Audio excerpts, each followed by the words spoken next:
এইটা দিয়ে নাকি ইটও গুঁড়ো করা যায়। এইটাও সম্ভব? আপনার কি মনে হয় এই ছোট্ট একটা গ্রাইন্ডার ঠিক কতটুকু শক্তিশালী হতে পারে? হয়তো আপনার আমার ধারণা থেকেও বেশি। তাই বলে কি এটা দিয়ে ইটও গুঁড়ো করা সম্ভব? এই কথাটা কতটুকু সত্য এবং গ্রাইন্ডারটা আসলে কতটুকু কাজের, এই সব কিছু জানবো আজকের এই ভিডিওতে। আর হ্যাঁ, ভিডিওটির শেষের দিকে এই গ্রাইন্ডারটির সম্পর্কে কিছু অজানা তথ্য এবং গুরুত্বপূর্ণ বিষয় শেয়ার করব, যেগুলো না জানলে এই গ্রাইন্ডারটির সম্পর্কে হয়তো আপনাদের মধ্যে ভুল ধারণা থেকেই যাবে। তাই ভিডিওটা স্কিপ না করে শেষ পর্যন্ত দেখতে থাকুন। তো চলুন আর কথা না বাড়িয়ে শুরু করি আনবক্সিং দিয়ে। এটা হচ্ছে গ্রাইন্ডার মেশিনের বক্স, যার গায়ে লেখা আছে এটা হচ্ছে একটা কফি গ্রাইন্ডার। এটার সাথে ব্যবহার করা হয়েছে 350 ওয়াটের একটি এসি মোটর, যেটা 220 থেকে 240 ভোল্টের রান করে। এখানে 12 মাস ওয়ারেন্টি লেখা থাকলেও আমি কেনার সময় কোনো ওয়ারেন্টি পাইনি। মূলত এই প্রোডাক্টটি হচ্ছে মেড ইন চীনের তৈরি। তো চলুন এবার আনবক্স করে দেখি।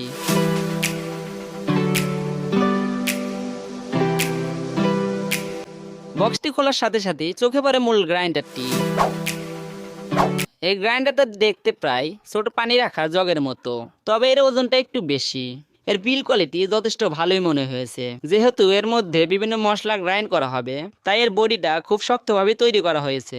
এটাতে পাওয়ার দেওয়ার জন্য এর সাথে একটি প্লাগ কানেক্টর ব্যবহার করা হয়েছে। এটাতে ফিচার হিসেবে ব্যবহার করা হয়েছে শক্তিশালী 350 ওয়াট মোটর, যেটা দ্রুত সমানভাবে গ্রাইন্ডিং করতে সাহায্য করে।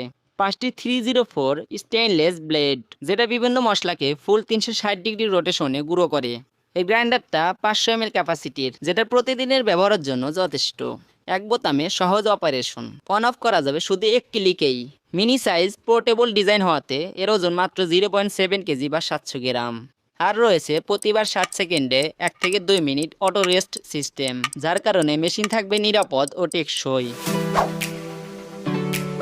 আমি এখানে চাল, ডাল, মুড়ি, আদা ও ইটও নিয়েছি। এখানে ইট বলতে ইটের টুকরো নিয়েছি, মানে হচ্ছে এর ভিতরে তো পুরো ইট দেওয়া পসিবল না, যার জন্য ইটের টুকরো নিয়েছি। এটা দিয়ে টেস্ট করে দেখবো আসলে কতটুকু কাজের, আসলে কি ভাঙতে পারে কিনা। তো চলেন দেখি গ্রাইন্ডারটা ঠিক কতটা কাজের। শুরুতে মুড়িগুলোকে ঢেলে নেই।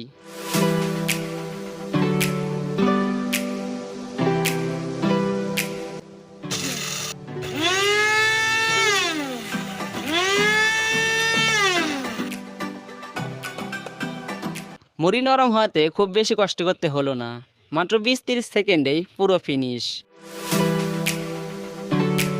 আচ্ছা, এবার চাউলগুলোকে ঢেলে নেওয়া যাক।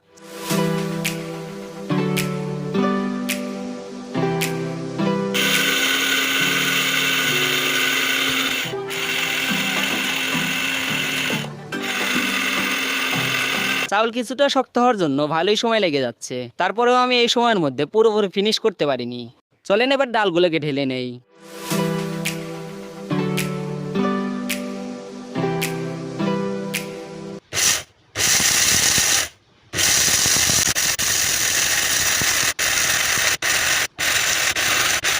ডালটা গ্রাইন্ড করা যাবে, তবে অনেকটা সময় বেশি লেগে যাচ্ছে, তাই এখন এটাকে পরিপূর্ণ ফিনিশ দিতে পারলাম না।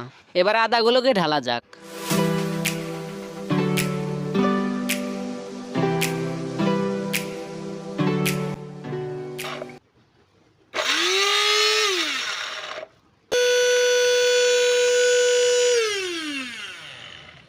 আদাগুলোকে কিছুক্ষণ গ্রাইন্ড করার পর মোটামুটি ফিনিশিং দিতে পেরেছি, তবে এর ভিতর ছোট ছোট আদার টুকরোগুলো থেকেই যাচ্ছে।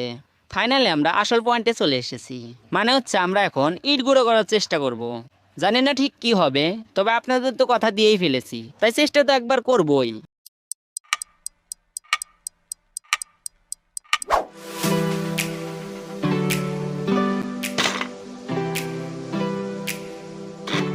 তো আপনারা দেখতেই পেলেন ইটের টুকরোগুলো দেওয়ার পর মেশিনে কি অবস্থা হলো। যে না গ্রাইন্ডারটি চালু করেছি, ইটের টুকরোগুলোর সাথে ব্লেডটি আটকে গেছে। হাস্যকর। আচ্ছা, যাই হোক, ভিডিওর শেষের দিকে আমি গুরুত্বপূর্ণ কিছু বিষয় শেয়ার করতে চেয়েছিলাম, এখন সেগুলো বলি। এই গ্রাইন্ডারে অটো রেস্ট সিস্টেম রয়েছে, যার কারণে এর যে মোটরটা আছে সেটা অতিরিক্ত গরম হলে অটোমেটিক বন্ধ হয়ে যায় এবং 2-3 মিনিট পর আবার কাজ করে। এই বিষয়টা অনেকেই না জানার কারণে মনে করে মোটরটি পুড়ে গিয়েছে। আরেকটি বিষয় হচ্ছে, এই যে আমরা বিভিন্ন অনলাইন প্ল্যাটফর্মে এই গ্রাইন্ডারে অ্যাড দেখে থাকি, যেখানে লেখা থাকে এইটা দিয়ে নাকি ইট গুঁড়ো করাও সম্ভব। আচ্ছা, আপনি নিজের চিন্তাধারা থেকেই বলেন তো, কোম্পানি কি এটা ইট গুঁড়ো করার জন্য বানিয়েছে, অথবা এটা দিয়ে কি আসলে ইট গুঁড়ো করা সম্ভব? আপনার চিন্তাধারা কি বলে? এখানে স্পষ্টভাবে লেখা আছে এটা হচ্ছে একটা কফি গ্রাইন্ডার। তার সাথে এটাও বলা আছে ঠিক কি কি এর মাধ্যমে গ্রাইন্ডিং করতে পারবেন। আসলে কি বলবো, সবসময় মনে রাখবেন, ভালো জিনিসের দাম অথবা মান সবসময়ই ভালো হয়। এই যে গ্রাইন্ডারটা আজকে আপনাদের দেখালাম, এটার দাম কিন্তু 1000 টাকাও না। তার উপর এটা মেড ইন চীনের তৈরি। এটা বলতে গেলে খুবই সাধারণ কাজ বা ইমার্জেন্সি কাজের জন্য ব্যবহার করতে পারবেন।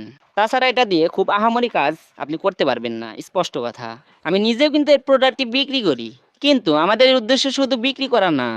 আমরা চাই আমাদের প্রতিটি কাস্টমার যে প্রোডাক্টটি কিনবে সেটা সম্পর্কে যেন সে পরিপূর্ণ ধারণা রাখে। কেনার পর যেন তার কাছে মনে না হয় তাকে আমরা ঠকালাম। আশা করি আজকে গ্রাইন্ডারটা সম্পর্কে আপনারা পরিপূর্ণ ধারণা পেয়ে গেছেন। তারপরেও যদি কোনো প্রশ্ন থাকে অবশ্যই কমেন্ট করে জানাবেন। আজকের ভিডিওটা এ পর্যন্তই ছিল। যারা আজকে ভিডিওটি সম্পূর্ণ দেখলেন তাদেরকে অসংখ্য ধন্যবাদ। যারা এই গ্রাইন্ডারটি কিনতে চান তাদের জন্য লিঙ্ক থাকবে প্রথম কমেন্টে। আজকের মতো এখানেই বিদায় নিচ্ছি। সবাই ভালো থাকবেন, সুস্থ থাকবেন, এমএইচ গ্যাজেট ঘরের সাথেই থাকবেন। আল্লাহ হাফেজ।